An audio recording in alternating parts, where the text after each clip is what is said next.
Jalan-jalan membawa balon, langit biru terlihat ceria. Hi everyone, my name is Nadia. I'm from Pondok Pesantren Nurul Anwar Putri Saran. Assalamualaikum warahmatullahi wabarakatuh. Alhamdulillahilladzi ahallal bai'a wa harraman riba. Wassalatu wassalamu ala sayyidina Muhammadin an-nabiyil mujtaba wa ala alihi wa sahbihi alladzina hum asyaddu lillahi hubba. Amma ba'd.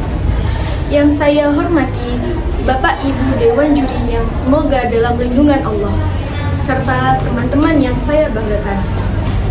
Segala puji bagi Allah Subhanahu wa Ta'ala yang telah memberikan nikmat iman dan Islam. Shalawat serta salam semoga selalu tercurahkan pada baginda kita Nabi Muhammad SAW beserta para keluarga, sahabat, dan umatnya hingga akhir nanti.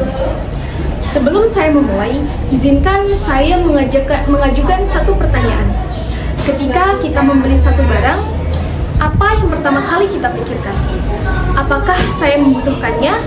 Atau apakah saya mampu membelinya? Pertanyaan tersebut mungkin terdengar sepele, namun dari jawaban itulah kita bisa mengetahui bagaimana cara seseorang memandangnya. Sebab dalam Islam, ekonomi bukan sekedar tentang bagaimana menghabiskan uang dan mencari keuntungan. Ekonomi adalah tentang bagaimana setiap rupiah yang kita miliki bisa menjadi jalan menuju ridha Allah Subhanahu wa Ta'ala. Ladies and gentlemen, Allah Subhanahu wa Ta'ala berfirman dalam Al-Quran surat Al-Anbiya ayat 107. A'udzu billahi minasyaitonir rajim. Bismillahirrahmanirrahim.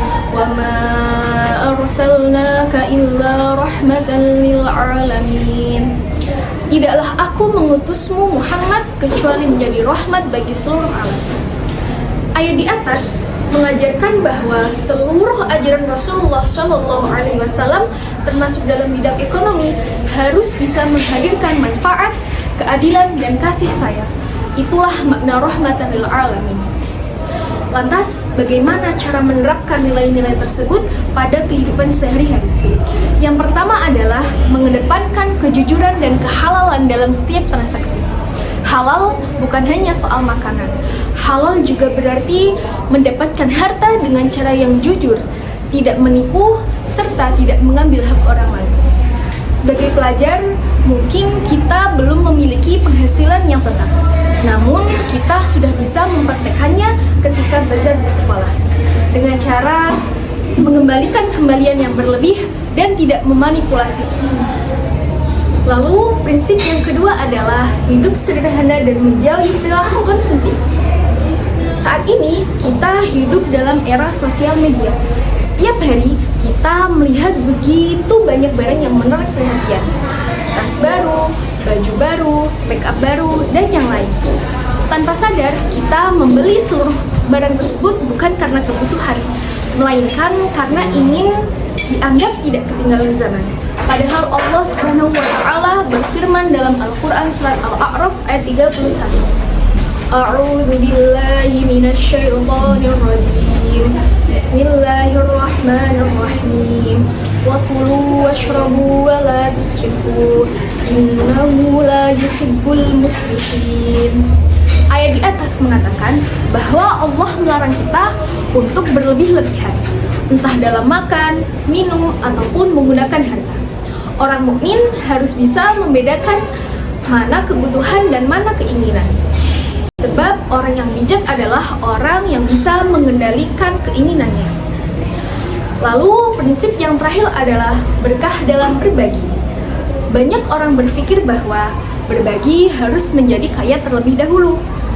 Sedangkan Allah Subhanahu wa Ta'ala berfirman dalam Al-Quran surat Al-Baqarah ayat 129 yang berbunyi A'udzu billahi minasyaitonir rajim. Bismillahirrahmanirrahim.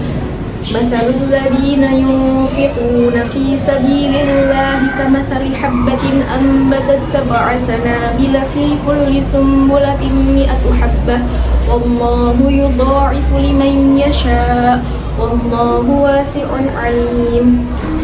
Perumpamaan orang yang bersedekah di jalan Allah seperti halnya satu biji yang menumbuhkan 7 tangkai.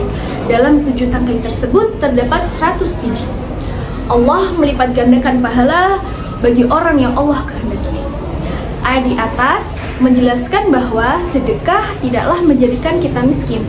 Justru Allah melipat gandakan pahala bagi orang-orang yang gemar bersedekah. Ladies and gentlemen, jika kita renungkan, penerapan ekonomi Islam ternyata dimulai dari hal-hal yang kecil. Jujur dalam bertransaksi, membeli barang sesuai kebutuhan, serta menyisihkan sebagian rezeki untuk membantu sesama. Apabila kebiasaan-kebiasaan kecil ini kita lakukan secara konsisten, maka secara tidak langsung kita ikut membangun ekonomi yang tidak hanya bermanfaat bagi diri kita sendiri, tetapi juga bermanfaat bagi orang lain. Ladies and gentlemen, generasi muda adalah harapan bangsa. Kelak kita akan menjadi pegawai, pemimpin, atau bahkan pembuat kebijakan. Oleh karenanya, mari kita tanamkan nilai-nilai Islam pada diri kita. Semoga Allah menjadikan kita bukan hanya generasi yang cerdas dalam mengelola harta, tetapi juga bijaksana dalam menggunakannya. Sehingga ekonomi yang kita bangun benar-benar menjadi rahmatan lil alamin, bermanfaat bagi diri kita, masyarakat, dan seluruh alam. Terima kasih, sekian dari saya. Wabillahi taufiq wal hidayah waridha wal inayah. Assalamualaikum warahmatullahi wabarakatuh.